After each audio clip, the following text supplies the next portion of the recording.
The next sutta is 22.85. Once the Venerable Sariputta was staying near Savatthi at Jetaguru in the Natapindika spa. At that time there had arisen in the mind of a certain monk named Dhammaka such an evil heresy or evil view as this. Thus do I understand the doctrine of the Dhamma taught by the Exalted One. In so far as a monk has destroyed the asavas, he is broken up and perishes when the body breaks up. He becomes not after death. Please stop here for a moment. Here this monk is having the view that when an Arahant passes away and enters Nibbana, he is destroyed. He is annihilated, no more. He is no more. Then the sutta continues. Now a number of monks heard of this evil heresy that had arisen in the mind of the monk Dhammaka. Thus do I understand the doctrine taught by the Exalted One. In so far as a monk who has destroyed the asavas, he is broken up and perishes when the body is broken up. He becomes not after death. Then those monks came to the Venerable Dhammaka, greeted him and exchanged with him the courtesy of civil words, and sat down at one side. So seated, those monks thus addressed the Venerable Dhammaka. Is it true, as they say, friend Dhammaka, that such an evil heresy as this has arisen in your mind? Thus and thus do I understand the doctrine taught by the Exalted One. And he said, even so, friends, do I understand it. And they said, say not so, friend Dhammaka, overstate not thus the Exalted One's word. It were ill done to overstate the Exalted One's word. Surely he would not say, a monk who has destroyed the asavas is broken up and perishes when the body breaks up. He becomes not after death. But the monk Dhammaka, though thus rebuked by those monks, still remains steadfast in his stubborn perversity, maintaining, as I understand the doctrine taught by the Exalted One, in so far as a monk has destroyed the asavas, he is broken up and perishes when the body breaks up. He becomes not after death. So as those monks could not move the Venerable Dhammaka from this evil heresy, they rose up and went to the Venerable Sariputta and said to him, Friend Sariputta, there has arisen in the mind of the Venerable Dhammaka this evil heresy. It were well if the Venerable Sariputta went to the Venerable Dhammaka out of compassion for him. So the Venerable Sariputta consented by his silence. Then in the evening, the Venerable Sariputta rose up from his solitude and went to the Mount Dhammaka, and greeting him with courtesy, sat down at one side. So seated, the Venerable Sariputta said to the Venerable Dhammaka, is it true, friend Dhammaka, as they say, that you hold this evil heresy? And he said, it is true, friend, that thus do I understand the doctrine taught by the Exalted One, that in so far as a monk has destroyed the asavas, he is broken up and perishes when the body breaks up. He becomes not after death. And the Venerable Sariputta said, now as to this friend Dhammaka, what do you think? Is body permanent or impermanent? And he said, impermanent, friend. And feeling, perception, volition, consciousness, are they permanent or impermanent? Impermanent, friend. Wherefore, one who thus sees, he knows for life in these conditions there is no hereafter. Now hearing friend Dhammaka, do you regard a Tathagata, means a Buddha, as body?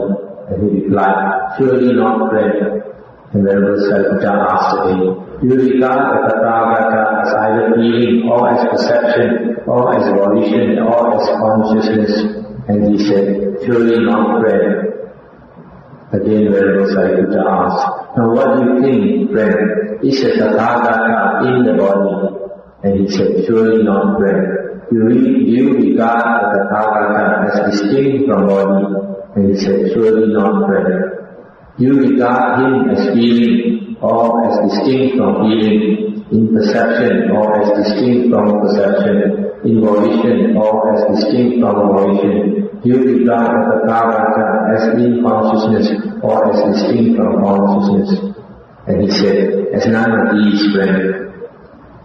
Now as to this friend, you regard the Tathagata as body as belonging to the Tathagata, and similarly with feeling, perception, volition, consciousness. And he said, surely not, friend. Now as to this friend Yamaka, you regard the Tathagata as this one who has not a body, not feeling, not perception, not volition, not consciousness. And he said, surely not, friend. And Sariputta again said, then friend Yamaka, since in this very life the Tathagata is not to be regarded as existing in truth, in reality, is it proper for you to assert, as I understand the doctrine taught by the exalted one, insofar as a monk has destroyed the asavas, he is broken up, and perishes when body is broken up, he becomes not after death. And he said, it was in my body, then Sariputta, that I came to hold this evil heresy. But now that I have heard the explanation of the Venerable Sariputta, this evil heresy is put away, and I am established in the Dhamma. The Venerable Sariputta said, now friend Yamaka, if they were to ask you, as to that monk, friend, who has destroyed the asavas, when the body is broken up, does he exist after death? Thus questioned friend, what would you assert? And he said, if friend, they were thus to question me, thus should I assert, body friend is impermanent. What is impermanent, that is painful. What is painful has ceased, has destroyed. So with feeling, perception, volition, consciousness. What is impermanent, that is painful. What is painful has ceased, has been destroyed. That is what I should assert, friend, if I were questioned. I just stop here for a moment. So here, the Venerable Sariputta had to show that the Venerable Yamaka was wrong, because he said that when Arahan is destroyed, is dead, then he is completely destroyed. But the Venerable Sariputta asked him, do you regard the Buddha as the body? And he said, no. Do you regard the Buddha as feeling, as perception, as volition or consciousness? And he said, no. Because this thing is impermanent and can't be the Buddha. Then he asked him, is the Buddha in the body? Then after thinking for a while, he said, no. Then do you regard the Buddha as having no body, as distinct from body? You can't say the Buddha has no body also, but you can't say the Buddha is in the body also. Similarly with the other aggregates. So finally the Buddha made him see that even when the Buddha is alive, there is no such thing as something that is permanent called a Buddha. A Buddha is just like any one of us. The Buddha said a being is just the five aggregates formed. When the five aggregates are formed, we call it a being. But when the five aggregates are broken up, then we say that there is no being. But actually, the being is just a word only. Even when the being is alive, there is no such thing. So in other words, why this monk, Yamaka, had a wrong view. He was saying as though there is an Arahant, but when the Arahant passes into Nibbana, he is destroyed. And Venerable Sariputta is trying to make him see that even when the Arahant is alive, there is no such thing actually permanent called an Arahant. It is just a convenience. A simile that is used in the suttas to explain this is the simile or parable of horse carriage, a horse carriage or a horse cart. When all the parts of the horse cart are assembled, we call it a horse cart or a horse carriage.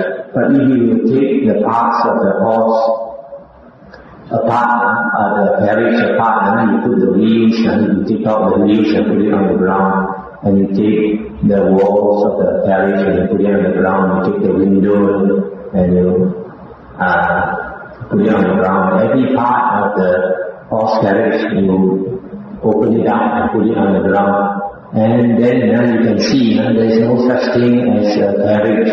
Only when you assemble it together, you call it a carriage. It's just a convenient word. But in fact, there is no such thing as a carriage. But if you attach to it, then when it starts to fall apart, then that gives you suffering. Another simile I can think of is a flower. Suppose in your garden you have a plant. Every day you pass that plant, when you go to work in the morning, there is no flower. One day the flower appears and you see the flower so beautiful.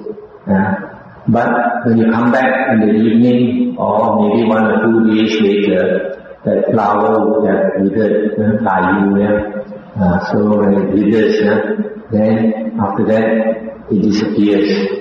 And then you realize there is no flower to begin with. It's only because of certain conditions that the flower sprouts forth and you call it a flower. And because a flower is beautiful, you can be attached to it, just like a young man sees a young woman. Because the young woman is beautiful, he's attracted by it and can be attached to it and he thinks he's in love. Similarly, when a young woman sees a young man, the young man is handsome, is attracted by it, and she falls in love.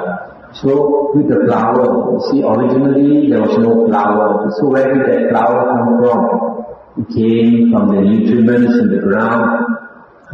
The plant absorbed the fertilizer and nutriments from the ground, and it absorbed the water from the ground, and it needed the oxygen around it, needed the sunlight, it needed the rain, it needed the dew, and it needed the passing of the days, and one day the flower sprouted.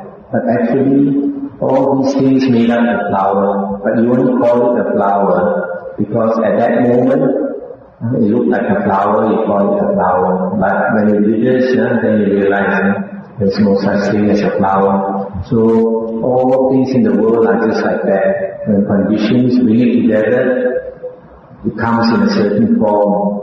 And if we attach to it, then slowly it will fall apart. And we may suffer if we attach to it. In the case of the flower, you can see the impermanence more clearly because perhaps it only lasts 1 day or 2 days. But with the body, it's harder to see because it lasts a bit longer, 70 years. Because it lasts 70 years, we like to hold on to it. But even 70 years is a short time. In terms of eternity, and 70 years is such a short time. In the sutras, sometimes we hear the Buddha talk about his previous lifetime. And one of these he talked of a universal king, a universal monarch, a wheel-turning king. A king who is so just, so good, so fair, that the whole world wants him to be their king, so that he becomes the king of the whole world. And the Buddha said during that time, his lifespan was about 80,000 years. And even 80,000 years, he had such a beautiful life. He had 1,000 sons, 1,000 very brave sons. And he had a very perfect woman as a wife. And he had a lot of other good things in life to enjoy. And actually, because the Buddha had such a beautiful life at that time, that when the Buddha was about to die, to pass into Nibbana, the thought of that lifetime made the Buddha go to a certain place to die. And the reason the Buddha chose that place because he had a lot of beautiful memories from the past, and he went there to die. And when he was about to pass away, Venerable Ananda asked him, why do you choose such a way out place, such a woo place as you would say, to pass away? Why don't you go to some big city and pass away there where a lot of people will come and venerate you and say, don't say this is a Ulu place, something to get that, it's way out, down and out place. He said, this used to be the capital of a wheel turning king long time ago. I was that wheel turning king. So you can see, if we remember our past, all the memories come back. I can imagine for most people, a lot of emotions will come up. I've seen a TV program in Australia about how some people were hypnotized and made to recall their past life.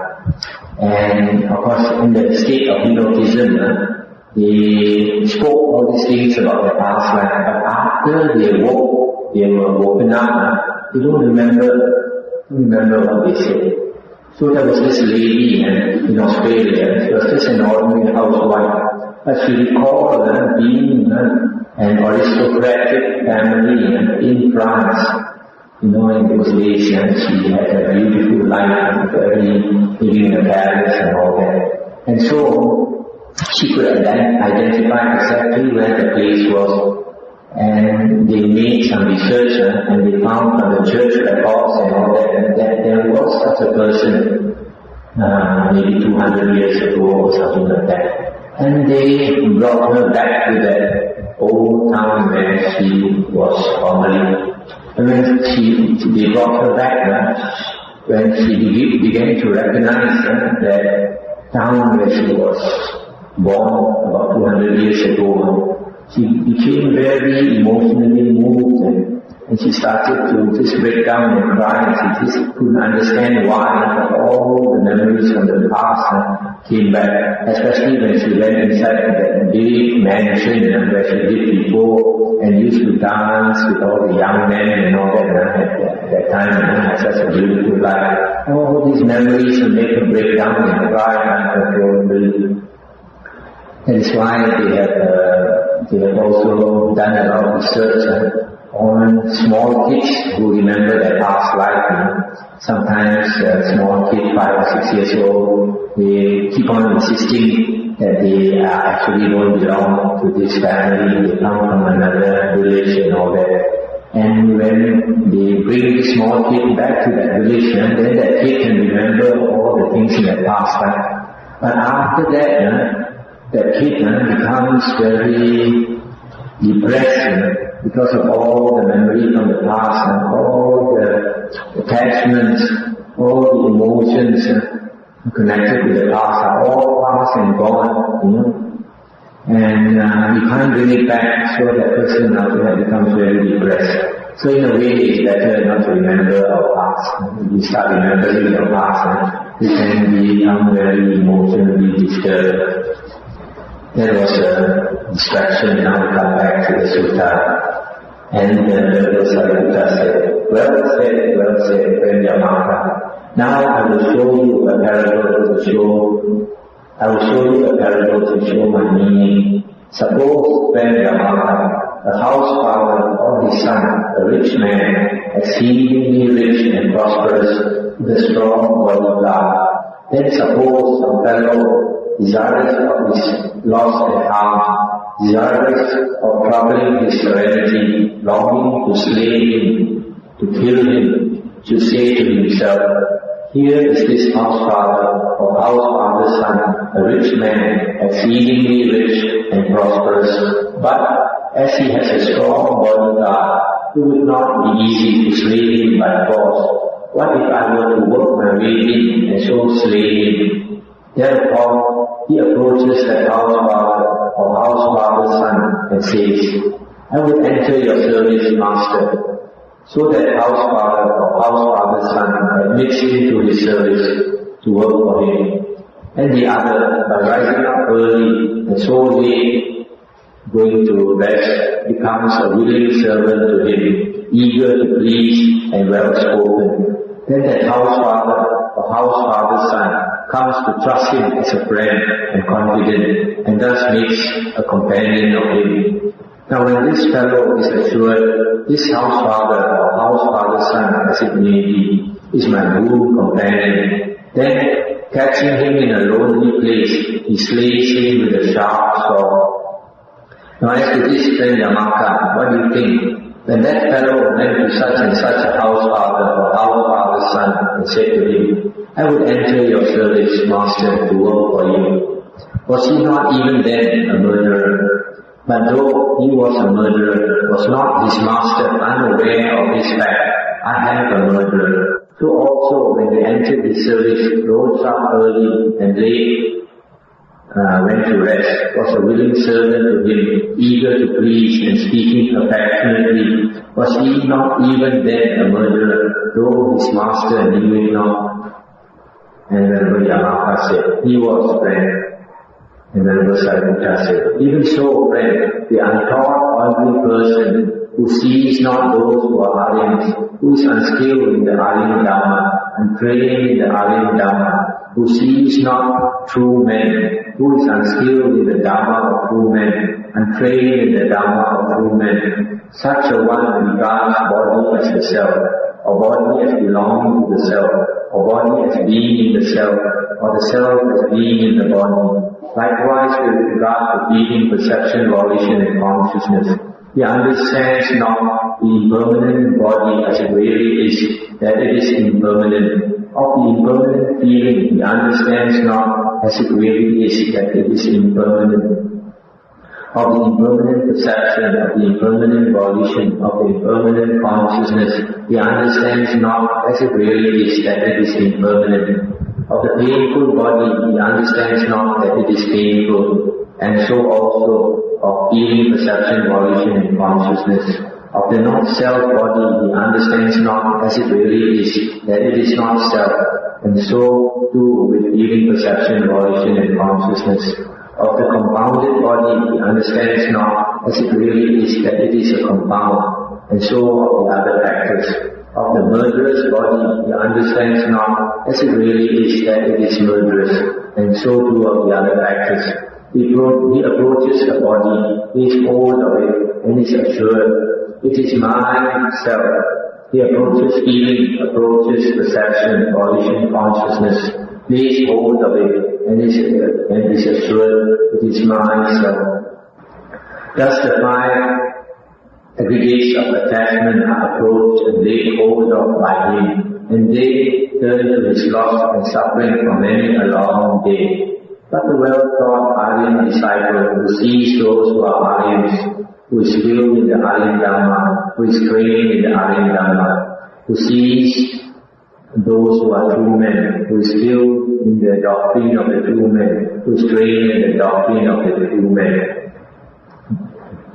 Such an Aryan disciple regards not the body as the self, nor the body as belonging to the self, nor body as being in the self, nor the self as being in the body. He regards not feeling, perception, volition, and consciousness in this way. He regards the impermanent body as it really is, as impermanent, and so does he regard the other factors as impermanent. He regards the painful body, the painful feeling, perception, volition, consciousness as painful as they really are. He regards the not-self body as it really is, as not self. So also with feeling, perception, volition, and consciousness. He regards the compounded body as it really is, as a compound, and so also of the other factors.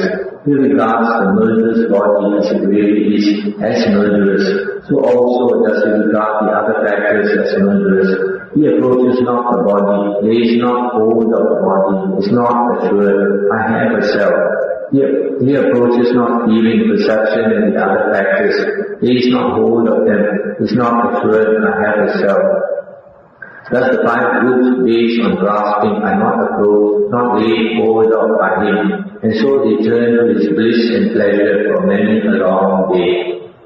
And the Venerable Yamaka said, even so happy, friend Sariputta, are those venerable ones who have such co-mates as you in the holy life, so compassionate, so anxious for the welfare, such teachers, such expounders. And now that I have heard this Dhamma teaching from the Venerable Sariputta, my mind is released from the asavas without any grasping. So spoke the Venerable Sariputta, and the Venerable Dhammavuddho rejoiced at that and welcomed the words of the Venerable Sariputta. That's the end of the sutta. So in this last part, the Venerable Sariputta is talking about a man who wanted to kill the rich man, but he knew that it was difficult to kill the rich man, so he pretended to be to work for the man, to be a servant of the man. And later, when the man trusted him, and when the two of them were in a lonely place, this murderer murdered his employer. So in the same way, Venerable Sariputta is trying to tell us that the body and the mind, the five aggregates, are like murderers to us. If you attach to the body and the mind as I and mine, then a self arises. And once you have a self, it is impermanent, it must die. So it is as though the self is murdered. So it is only if you don't attach to the body and its mind as I and mine, then there is no self. So if there is no self, you cannot be murdered by the five aggregates of attachment. So that's the end of the sutta. The last sutta I'm going to read is sutta number 22.101. The Buddha said, by knowing monks, by seeing, is I declare the destruction of the asavas, not by not knowing, by not seeing. And by knowing what counts, by seeing what is there destruction of the asavas. Thus, such is body, such is the arising of body, such is the ceasing of body, such is feeling, perception, volition, such is consciousness, such is the arising of consciousness, such is the ceasing of consciousness. By thus knowing monks, by thus seeing, is there destruction of the asavas. Let's stop here for a moment. So here the Buddha is saying that you destroy the asavas. The asavas are uncontrolled mental outflows. And if we destroy the asavas, that means we destroy the consciousness from flowing to normal six consciousness, and we become an arahant. I'm sorry, the uncontrolled outflows, meaning the defilements of the mind, then we become an arahant. And to do that, we have to see. We have to understand the five aggregates, we have to understand how the five aggregates arise, and we have to understand how the five aggregates cease. And the Buddha continued, suppose monks, in a monk who is neglectful of self-training, there should arise this wish, oh, that my mind will free without grasping from the asavas. Yet for all that, his mind is not free from the asavas. What is the cause of that? It must be said that it is his neglect of self-training. Self-training in what? In the four satipatthana, the four intense states of mindfulness, in the four right efforts, in the four roads to success, iddhipada, in the five faculties, in the five powers, in the seven factors of enlightenment, in the Arya Eightfold Path. Just as if monks, some 8 or 10 or dozen hen's eggs are not fully set upon, not fully warmed, not fully brooded over by the hen. Then suppose that in that hen there should arise such a wish as this, oh, that my chicks, with foot and claw or mouth and beak, might break through the eggshells and so be safely hatched. Yet for all that, those chicks are not made fit to break up the eggshells with foot or claw or mouth and beak, and so be safely hatched. What is the cause of that? It is because those 8 or 10 or dozen hen's eggs mounts have not been fully set upon, fully warmed, fully brooded over by the hen. Even so, monks, if in a monk who lives neglectful of self-training, there should arise this wish, oh, that my heart were free from the asavas without grasping, yet is his heart or mind not free thereby from them. What is the cause of that? It must be said, it is his lack of self-training. Training in what?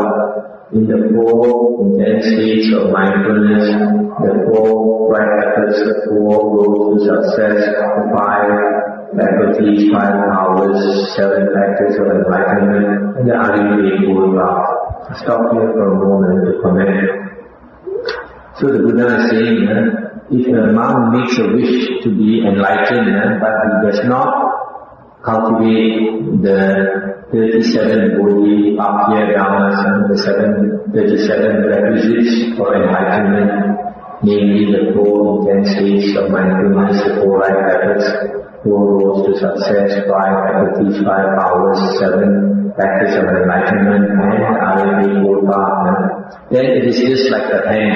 If the hen or the chicken does not sit on the eggs, but he makes a wish that the eggs be hatched, but if she does not do the work of sitting on the eggs will never be hatched. So in the same way, if the monk does not cultivate the 37 Bodhisattva Dhammas, then the monk cannot become enlightened. These 37 Bodhisattva Dhammas are perfected when we perfect the Aggregates path. In one of the suttas, I think in the Majjhima Nikaya, the Buddha did say, when you perfect the Aggregates path, all the 37 Bodhisattva Dhammas are perfected. You can't, for example, think you only want to practice the 4 Satipatthana without practicing the 4 Iddhipada, without practicing the 4 right efforts. It's not possible. It is possible, but you won't become enlightened. You have to cultivate all 37 Bodhisattva Dhammas, because when you cultivate the Aggregates path, all 37 are perfected. And the Buddha continues, just as if monks, when some 8 or 10 or dozen hen's eggs are fully set upon, fully warm, fully brooded over by the hen, such a wish as this would not arise in her. Oh, that my chicks with foot and claw, with mouth and beak, might break through the eggshells and so be safely hatched. And those chicks would yet be fit with foot and claw or mouth and beak to do so. What is the cause of that? It is because monks, those 8 or 10 or dozen hen's eggs, have been fully set upon, fully warm, fully brooded over by the hen. Even so, monks, in the monk who dwells attentive to self-training, there would not arise such a wish as this, oh, that my mind will free from the asavas without grasping, and yet his mind is free from them. What is the cause of that? It must be said, it is his attention to self-training, training in one, in the 4 intense states of mindfulness, in the 4 right efforts, the 4 roads to success, the 5 faculties, 5 powers, 7 factors of enlightenment, in the Aggregates path. Stop here again to comment.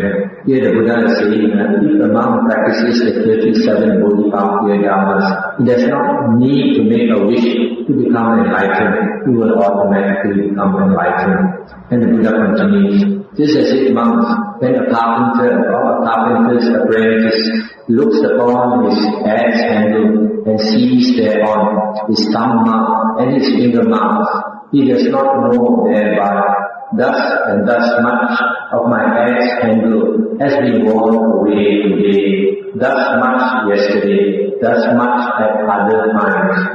But he knows just when the wearing away has reached the end of wearing away. Even so, monks, a monk who dwells attentive to self-training has not this knowledge, thus and thus much of the asavas has been worn away today, thus much yesterday, and thus much at other times. But he knows just when the wearing away has reached the end of wearing away. Just as monks in a sea-faring vessel rigged with masts and stays and stranded on the bank for 6 months owing to the failure of water in the dry season. Its rigging is spoiled by wind and sun, then overstrung by a shower in the rainy season. It is easily weakened and rots away. Even so, monks, in a monk who dwells attentive to self-training, the factors are easily weakened and rot away. That's the end of the sutta. This last parable is a very, very interesting parable. This last parable is about the carpenter using the axe. The axe is an instrument for cleaning wood. I think most of you know nowadays to clean wood. A few years ago, now we have newer electric cleaners, but when we were young, we used to clean wood like that. There's two handles, you hold with two hands and you clean the wood, right? But during the Buddha's time, they probably used the axe handle with one hand and you clean the wood. Because the Buddha said that this carpenter, after using the axe for many years, he finds his fingerprints embedded on the wood. So he knows that his fingers have worn away the wood, right? But the Buddha says he cannot tell how much of the wood he wore away yesterday, how much of the wood he wore away today, or any other time. But he knows finally when he sees that the wood has been worn away. So in the same way, the Buddha said, if we practice the spiritual path, we are wearing away our defilements.